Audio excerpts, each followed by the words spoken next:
Setiap orang pasti pernah mengalami konflik dengan orang-orang sekitarnya.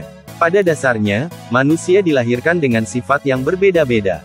Ada yang memiliki sifat penyabar, ada pula yang mudah marah. Menghadapi seseorang yang sedang marah dan emosi memang tidak mudah. Kita harus bisa menghadapinya dengan benar dan tepat, jangan sampai kita ikut terpancing emosi dan ujung-ujungnya malah adu mulut. Ini adalah beberapa cara atau tips untuk menghadapi orang yang sedang marah. Yang pertama, cobalah untuk tenang dan mendengar.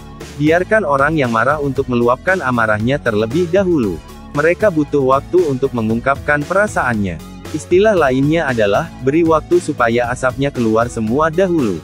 Dalam tahapan ini Anda hanya perlu mendengarkan apa yang mereka sampaikan. Jadilah pendengar yang baik. Sesuaikan bahasa tubuh Anda, ikutlah berdiri atau duduk sambil mendengar. Anda bisa memberi respon verbal dengan berkata, oke, plus sesekali menganggukkan kepala tanda benar-benar mendengarkan. Setelah sekian waktu, pasti intensitas kemarahan akan bertambah menurun. Gak mungkin kan orang bisa terus-menerus marah dengan nada tinggi. Suatu saat pasti mereka akan merasa lelah dan kehabisan nafas.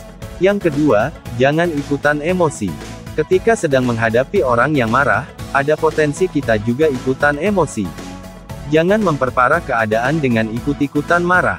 Biarkan saja mereka berkata apa, tahan emosi kita, jangan sampai ikut menambah parah keadaan dengan celetukan yang berpotensi menambah panas suasana. Di saat teman atau sahabat sedang berapi-api, kita harus bisa berperan sebagai es batu yang mampu mendinginkan suasana, bukannya ikut-ikutan menjadi api dan memperkeruh suasana. Ketiga, tempatkan diri Anda di pikiran orang yang marah. Berusahalah untuk berpikiran positif dan tempatkanlah diri Anda di keadaan orang yang marah. Mungkin orang yang marah memang sedang berada di keadaan yang sulit sehingga tekanan ini yang membuatnya marah. Dengan berpikiran seperti ini, Anda tidak terpancing emosi dan bisa lebih tenang. Yang keempat, beri dukungan. Sebelum memberi dukungan, kita juga harus bisa melihat situasi dan kondisi. Jangan sampai kita yang niat awalnya memberi dukungan dengan membantu mencari penyelesaian malah dianggap ikut campur dan cuma bisa memberi nasihat. Berikan dukungan dan pandangan kita sesuai dengan porsinya, jangan terkesan sok tahu dan paling benar serta seperti menggurui. Tujuan kita memberi dukungan adalah agar emosi teman atau sahabat kita mereda. Yang kelima, bicarakan masalah dan cari solusinya. Setelah situasinya lebih tenang dan kondusif, barulah sekarang Anda bisa membahas masalah dan mencari jalan keluarnya. Di tahapan ini diskusi mestinya sudah bisa mulai berjalan karena emosi sudah tidak lagi mendominasi.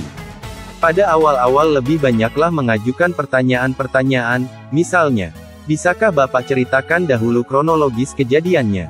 Apa yang Ibu harapkan dari kondisi ini? Apa yang sekiranya bisa saya lakukan untuk bersama-sama menyelesaikan masalahnya?